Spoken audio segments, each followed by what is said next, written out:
पूजनीय संत समाज देवी और देवता सुने समझे विचार करे और अपना कल्याण करे।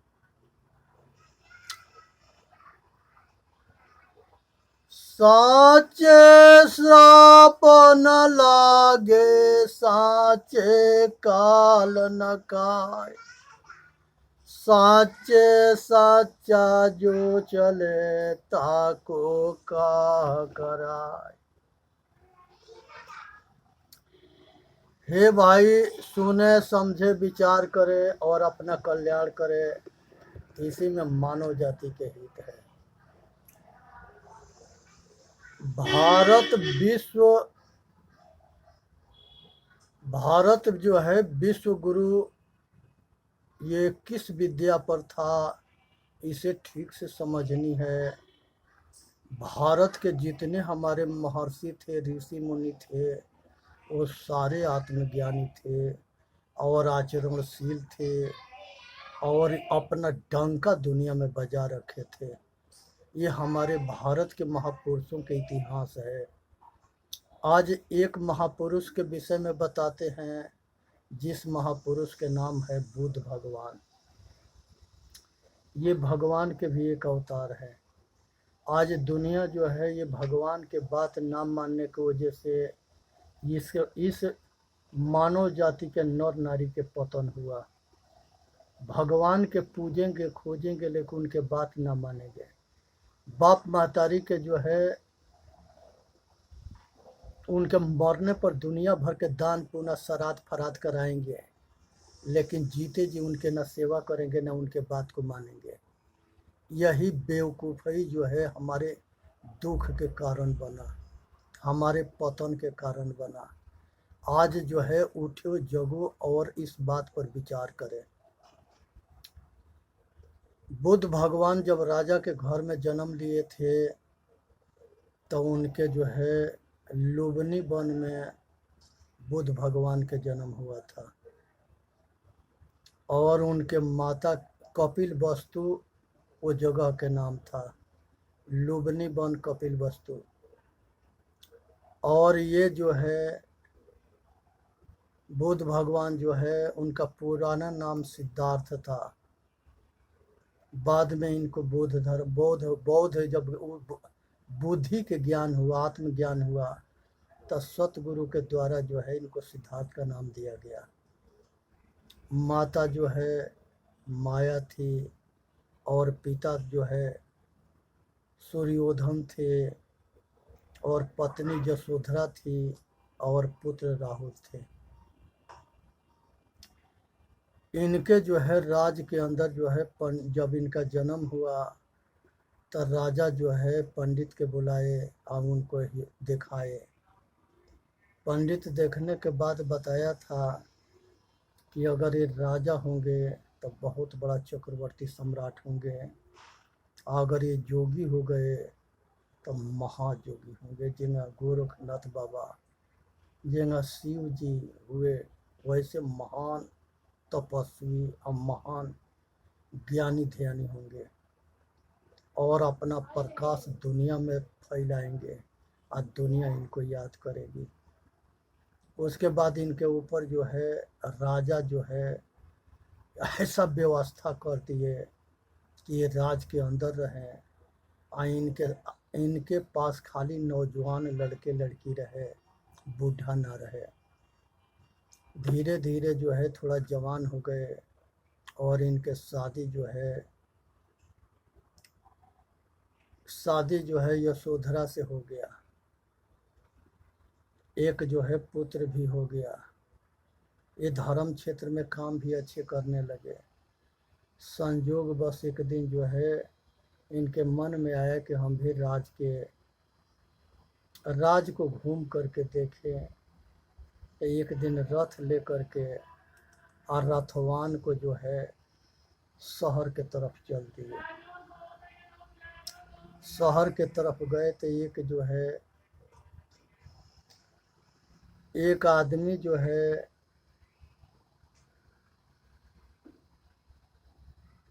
तबीयत खराब था, लोग उसको लाद करके अस्पताल ले जा रहे थे। बुद्ध भगवान पूछे कि इसको क्या हो गया है। कहे कि इसके तबीयत खराब है, इसलिए लोग अस्पताल ले जा रहे हैं। पूछे कि तबीयत खराब क्यों होता है, तबीयत खराब क्या चीज़ है। रथवान कहा कि ये चीज़ को हम नहीं बता सकते। उसके बाद से जो है आगे देखे तो देखे कि एक बुढ़ा जो है निहूर करके एक लकड़ी के सहारे ठेगते हुए आ रहा है। पूछे कि इसको क्या हो गया है। कहे कि हजूर इसके जो है ये बूढ़ा हो गया है। कहे कि बूढ़ा क्यों हो गया। कहे कि हजूर सभी को बूढ़ा एक दिन होना पड़ता है। कुछ दूर आगे बढ़े तो उनको जो है एक मरा हुआ राम नाम स्वत है करते लोग आ रहे थे। ये रथवान से पूछे कि इसको क्या हो गया है। कहे कि प्रभु ये मर गया है। कहे कि मरना क्यों होता है, क्यों मरते हैं। कहे कि इसके हम उत्तर ना दे सकते हैं। अब उनके जो है पीछे के बहुत अच्छा संस्कार था और वो संस्कार उनको जग गया। जगने के बाद से बुद्ध भगवान जो है उनके मन उदास हो गया और उनके अंदर के जो है विवेक और वैराग्य जग गया। जगने के बाद बुद्ध भगवान जो है एक दिन जो है एक अपने मित्र को घोड़ा पर चढ़ करके और रात में जो है अपने पत्नी के और अपने लड़के के छोड़ करके अब वन की तरफ चल दिए। जब जंगल में गए तो उन्होंने जो है अपना सारा कपड़ा जंगल में उस घोड़ा से उतरे और कहे कि अपने मित्र के कहे कि भाई घोड़ा लेके तू चले जा, हम यहाँ से कुछ और जगह जाएंगे। मित्र समझ गया और रोकने के प्रयत्न किया, लेकिन बुद्ध के दिव्य संस्कार होने से वो रुके नहीं। वो उसको वहाँ से लौटा दिए समझा करके और ये जो है वन के तरफ चले गए। वो जो है इधर आ गए मित्र और ये जो है जंगल के तरफ चले गए। रास्ते में दो बाबा मिले और दोनों बाबा जो है लुटेरा थे, पाखंडी थे, भेष बदले थे, बहुरूपिया थे। वो कहे कि कहाँ जा रहे हो राजकुमार। कहे कि महाराज हम चाहते हैं कि हम जो है सत्य के खोज में जा रहे हैं। आदमी जो है जन्म और मृत्यु के चक्कर से कैसे छूटता है, इस अमरता के ज्ञान के खोज में जा रहे हैं। महात्मा लोग अपना एक कपड़ा दिए और कहे तुम्हारे शरीर पर जितना गहना गुड़िया है ये सब उतार दो, तब तो महात्मा बनोगे। वो जो है सारे उनके गहना गुड़िया और सब कीमती सामान ले लिए और लेने के बाद से जो है एक लाल कपड़ा के बड़ा सा कुर्ता और एगो तहमत कमर में बांधने के लिए दे दिए। अब वो जो है ये पहिर करके अब बाबा हो गए। ये सब जो है उनको जो है धोखा दे करके सब सामान लेके साफ हो गए। उसके बाद से जो है वो वन भटकते रहे, भीख मांग के खाते रहे और हाथ में कटोरा था, एक हाथ में डंडा था और वो लाल कपड़ा धोती था। उसके बाद से जो है घूमते घूमते उन्होंने जो है बहुत पाखंडी या बहुत बहुरूपिया से मिले और सब उनको धोखा देते गए। इतने उपवास करने लगे कि शरीर के सुखा दिए, शक्तिहीन बना दिए। फिर बुद्ध गया पहुँचे और वहाँ पर एक पेड़ के नीचे बैठ करके और विचार करने लगे कि ये सारा दुख के कारण क्या है। विचार करते करते जो है उनको जो है अंदर से आत्म ज्योति जो है आत्मज्ञान के रोशनी निकली, अनुभूति हुई, आई अपने आपा के साक्षात्कार हुआ, अपने स्वरूप के ज्ञान हुआ। आत्मज्ञान हुआ। उसके बाद से बुद्ध भगवान जो है इन्होंने जो है तपस्या के साधन में लगे और उसके बाद से पूरा भारत में जो है राजा महाराजा इनके शिष्य थे, जिसमें पहले जो है अशोक सम्राट भी शिष्य हुआ। अशोक सम्राट के बाद से बिंबिसार भी सम्राट जो है इनके शिष्य हुआ। उसके बाद से राजा प्रसेनजीत इनका ये भी राजा जो है इनके शिष्य हुआ। उसके बाद से जो है अशोक, बिंबिसार, प्रसेनजीत, ये बड़े बड़े राजा महाराजा इनके शिष्य हुए। और ये सारे जो है मिल कर के अब पूरा भारत में, अब पूरा एशिया में, दुनिया में बौद्ध धर्म के प्रचार करना शुरू किए। और सारे जो है बड़े बड़े शक्तिशाली राजा इनके बौद्ध धर्म के प्रचार में लगे। अपार शक्ति, अपार ज्ञान, अपार बल लगा इनके पीछे, सब लोग लगे। तो ये धर्म के प्रचार पूरा दुनिया में फैल गया। उसके बाद भारत में जो है विश्वविद्यालय बनवाए गए ये राजा महाराजाओं के द्वारा, जिसमें सबसे पहला जो है तक्षशिला विश्वविद्यालय था। दूसरे नंबर पर नालंदा विश्वविद्यालय था। उसके बाद उदयंतपुरी विश्वविद्यालय था। उसके बाद सोमपुरी विश्वविद्यालय था। और उसके बाद जलघला विश्वविद्यालय था। उसके बाद से जो है विक्रमशिला विश्वविद्यालय था। उसके बाद बल्लवी विश्वविद्यालय था। इस तरह के जो है अनेकों विश्वविद्यालय बनाए गए और अनेकों विश्वविद्यालय में अपार जो है आत्मज्ञानी पुरुष प्रचार में लगे और शिक्षा देने लगे।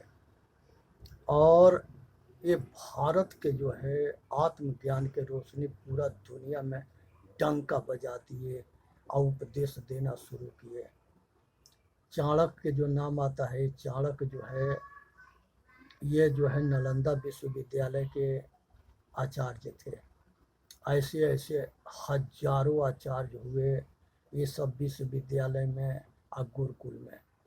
और डंका ज्ञान के बजने लगा पूरा हिंदुस्तान में। सब देशी विदेशी लोग आ करके आज शिक्षा लेने लगे। और यहाँ के आचार्य और गुरु ऋषि मुनि सब जो है धर्म प्रचार में लग गए। आज जो है बुद्ध जो है पूरा वर्ल्ड में इसलिए छा गए कि इनके प्रचार करने वाले कोई छोटे मोटे लोग नहीं थे। इनके प्रचार के लिए बड़े बड़े विश्वविद्यालय थे। और राजा क्या नहीं करता, आज सब धर्म क्षेत्र में मुड़ते गए। और उसी समय में भगवान महावीर स्वामी हुए थे, वो भी इन्हीं के टक्कर के महापुरुष हुए और उसी समय हुए। एक तरफ महावीर स्वामी रोशनी फैलाना शुरू किए और एक तरफ जैन समाज जो है देश हित में काम करना शुरू किया। एक तरफ में बुद्ध भगवान जो है समाज हित में राजा महाराजाओं के लगा दिए। ये जो है आत्मज्ञानी जितने आचार्य हुए और जितने विश्वविद्यालय को चलाए गए, यही सब गुरु से, यही सब विद्या से पूरा वर्ल्ड में, भारत में ये सब धर्म के प्रचार हुआ। और इन लोगों के लोग अपनाए और बहुत बड़े स्तर पर इन लोगों के जो है समाज के रोशनी दिए, समाज के कल्याण किए। तो आज ज़रूरत है कि उसी ज्ञान के फिर दोबारा फैलाने के और लोक हित में, संसार में काम करने के। ये पाखंडी जो है पाखंड फैलाने में लगे, अज्ञानी जो है ज्ञान फैलाने में लगे। अब बुद्ध भगवान के इतिहास इतना प्रबल और मजबूत कहाँ से बना? ये बुद्ध भगवान के विचार है और ये विचार पूरा मानव जाति के कल्याण के लिए वो बनाए थे। उनका पहला ज्ञान है कि चेतन आत्मा के अमरता के ज्ञान। सभी नर नारी में परमात्मा के जान करके आय अपने दुख सुख के जैसे जान करके आज सबके हित में काम करना, ये जो है चेतन आत्मा के आत्मज्ञान के विषय में प्रचार है। सम्यक दृष्टि, संसार में ऐसा दृष्टि बनाओ, ऐसा देखो कि जिसमें अपना कल्याण हो जाए और समाज के कल्याण हो गए। ये उनका उपदेश था। ये पूरा सभी मानव जाति के लिए है। दूसरे नंबर पर उन्होंने जो है दृष्टि के जो है ऐसा बनाना है कि हमारे दृष्टि में माता को माता देखे, बहन के बहन देखे, बेटी के बेटी देखे और नारी के सभी नारी समाज के आदर देते हुए सम्मान से उनका रक्षा करे। ये इतने उज्जवल उनका पवित्र विचार था और उनके भावना था, ऐसे उन्होंने विचार किए। दूसरे नंबर में उनका उपदेश था कि सम्यक संकल्प, अब मन के अंदर जो संकल्प उठता है, विकल्प उठता है, भावना उठता है, विचार होता है, ये शुद्ध होना चाहिए, अपना हित में भी और मानव जाति के हित में। ये दूसरा उन्होंने उपदेश दिए। और एक साधे सब साधिया और सब साधे एक जाए। एक साधे सब साधिया, सब साधे एक जाए। जैसे सींचे मूल के फूले फले अघाय। तो उन्होंने उपदेश दिए कि मनुष्य के जो संकल्प, विकल्प, भावना और विचार ये शुद्ध होना चाहिए और ये खुद के कल्याण के लिए और समाज के कल्याण के लिए, लोक हित में काम करनी है। बात ना बनानी है, कर्म करनी है, सेवा करनी है, अहितकर सहायता करनी है, लाचार गरीब मजबूर सबके हित में काम करना है। ये कर्म आचरण में उतारना है, बात ना बनाना है। उनके तीसरे नंबर पर उन्होंने सम्यक वाणी के उपदेश दिए। ऐसे वाणी हो जिसमें अपना और मानव जाति के कल्याण हो। बोल तो अमोल है जो कोई बोले जान, ये तराजू तौल के तब मुख बाहरयान। हे भाई, बोली के संशोधन करो। बोली में जो है झूठ मत बोलो, सत्य बोलो, किसी के चुगली मत करो, किसी के निंदा मत करो और अपने वाणी से अपना हितकर और समाज के हितकर वाणी बोलो। तो इसलिए जो है उन्होंने बोली के बहुत महत्व दिए कि वो अपने वचन पर कंट्रोल करो। वरण धार बारी दयगमा को गम पावे अपार, जन तुलसी सतसंग बल पावे विशद विचार। हे भाई, मनुष्य के विचार अब बोली तबे ठीक होता है जब सतगुरु के सत्संग गुरुमुखी वाणी मिलता है। तो यहाँ सतगुरु बुद्ध भगवान है और समाज के, देश के, राष्ट्र के हित में सभी के हित कर काम कर रहे हैं और अपना हित करेंगे या समाज के हित करेंगे। इसलिए भगवान बुद्ध के किसी के व्यक्तिगत और किसी के जो है ये उपदेश ना है, सभी मानव जाति के हित के लिए उपदेश है। इसे ठीक से समझो, अपना वाणी पर कंट्रोल करो और वही वाणी बोलो जो अपन सत्य हो, प्रिय हो और लोक हित में हो, प्रेम युक्त हो। उसके बाद जो है सतगुरु यहाँ बुद्ध भगवान कहते हैं कि सम्यक कर्म करो। यहाँ पर कर्म के महत्ता बहुत है, बड़ा है। कर्म, अकर्म और विक्रम, 3 तरह के उपदेश सतगुरु यहाँ देते हैं। और कहते हैं बुद्ध भगवान की आदमी अपना पाप कर्म से शैतान बनता है, पुण्य कर्म से इंसान बनता है और निष्काम कर्म से भगवान बनता है। अब यहाँ विचार करने की विषय है कि कौन मनुष्य नर नारी क्या बनना चाहता है और किस तरह के कर्म करना चाहता है। शैतान बन करके नरक में जाएगा, इंसान बन करके स्वर्ग में जाएगा, और पुण्य कर्म निष्काम करके और संसार के जन्म मरण के चक्कर से छूट के भगवान बनेगा। अब विचार करने की विषय है कि यहाँ पर 3 रास्ता के मार्गदर्शन सतगुरु बुद्ध भगवान ने उपदेश दिया है। इसे विचार करनी है, या अपने आचरण में उतारनी है, या अपना कल्याण करना है। और रहने में उतारो, गहने में उतारो, सहने में उतारो, या आचरणशील बन करके या अपना और समाज के हित करो, कल्याण करो। तो यहाँ पर जो है कर्म के महत्ता को बताए हैं।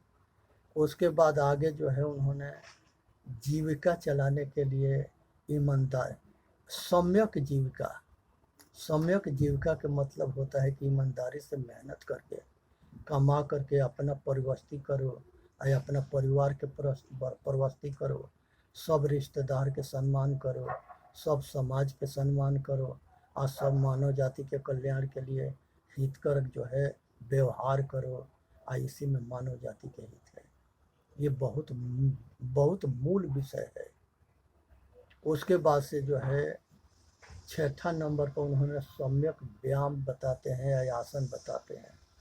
ये शरीर के तंदुरुस्त रखने के लिए व्यायाम करना जरूरी है, प्राणायाम करना जरूरी है, शाकाहारी भोजन करना जरूरी है, नशा मुक्त होना जरूरी है, और बुजुर्ग है तो वो एक जगह लेट के आसन कर सकता है, तंदुरुस्त है तो व्यायाम कर सकता है। इससे शरीर जो है स्वस्थ रहता है, सुखी रहता है, संपन्न रहता है। तो ये विचार करने की विषय है। उसके बाद सतगुरु जो है यहाँ पर सम्यक स्मृति बताते हैं, जिसको विचार कहते हैं, जिसको सतगुरु कहते हैं। आखिर जब आदमी के विचार ठीक होता है तो आदमी जो है अच्छे कर्म करता है, और अच्छे कर्म करता है तो उसके कल्याण होता है। सतगुरु कबीर साहब कहते हैं कि करहु विचार सब दुख जाई। भाई विचार करके अगर काम करोगे तो सब दुख छूट जाएंगे। इसलिए यहाँ बुद्ध भगवान इस विचार के शुद्धिकरण पर उपदेश दे रहे हैं कि सम्यक जो है स्मृति हो, विचार हो, अपना हित में, लोक के हित में। इसे सोचनी समझनी है, विचार करनी है। उसके बाद उन्होंने कहे हैं कि सम्यक समाधि, सम्यक समाधि के मतलब ये होता है कि जब तक ले मनुष्य के संसार के प्रति इच्छा होता है तो वो जो है संसार के दास होता है, और जब इच्छा के त्याग कर देता है तो वो जगत के स्वामी होता है और जगत उसके दास होता है। आज हमारे जितने महापुरुष हैं ये सारे सुख के और सारे कामना वासना राग द्वेष ये सब को छोड़ करके ये सब स्वामी बने। आज ज़रूरत है कि यही महापुरुषों के मार्ग पर हम लोगों के चलने के, तबे जाके मानव जाति के कल्याण होगा। तो यहाँ पर जो है मनुष्य के समाधि का मतलब होता है कि जन्म मरण के चक्कर से छूट जाना, आवागमन के चक्कर से छूट जाना। उसके बाद इन्होंने व्यवहार के विषय में भी उपदेश देते हैं कि जितने सात्विक आचरणशील गुरुमुखी हैं, उनसे मैत्री के भाव रखो, मैत्री के व्यवहार करो, अच्छा व्यवहार करो, अच्छा काम करो। ये उनका उपदेश है। उसके बाद उन्होंने कहते हैं कि गरीब पर, दीन दुखी पर, मजबूर पर और जितने जो है दुनिया के अंदर दुखी है, गरीब है, मजबूर है, दीन दुखी है, सबके ऊपर दया करना, ये मानव जाति के कल्याण की बात कहते हैं। तो यहाँ पर हम लोगों के तबे कल्याण होगा जब हम अपना कल्याण चाहेंगे। इसलिए यहाँ पर सतगुरु जो है उपदेश देते हैं कि मनुष्य जो है अपना कल्याण तबे कर सकता है जब वो मैत्री भाव रख करके अपना दुख सुख के जैसे दूसरे के दुख सुख को जान करके ये दुनिया में बढ़ते। तो ये मैत्री अच्छे बर्ताव व्यवहार के कहा गया है। करुणा जो है दीन दुखी के पर दया करने के लिए कहा गया है। लाचार विवश मजबूर के दया करो, भोजन के भूखा है तो भोजन दो, वस्त्रहीन है तो वस्त्र दो, रहने का शरण न है तो उसके रहने का शरण दो। ये मानव जाति के कल्याण के मार्ग है। उसके बाद से जो है मुदिता, मुदिता के मतलब है कि किसी के जो है विकास देख करके और तरक्की देख करके और उसके सुखी देख करके जलना ना है। ये जो है हमेशा प्रसन्न रहना है, अपने सुखी रहना है और दूसरे के सुखी करना है। ये मानव जाति के कल्याण के लिए है। उसके बाद से जो है जो शैतान प्रवृत्ति के हैं ऐसे आदमी को जो है उसके जो है उस ऐसे आदमी से दूर रहना है, क्योंकि इनके सिखाने जाओगे तो ये खुदे सिखा देंगे। तो यहाँ पर सतगुरु कहते हैं मूर्ख के सिखलावते ज्ञान गांठ के जाए, कोयला होई न उजला सौ मन साबुन लाए। ये भाई कभी कोयला जो है सफ़ेद ना होता है, चाहे कितनों साबुन से उसके धोते रहो।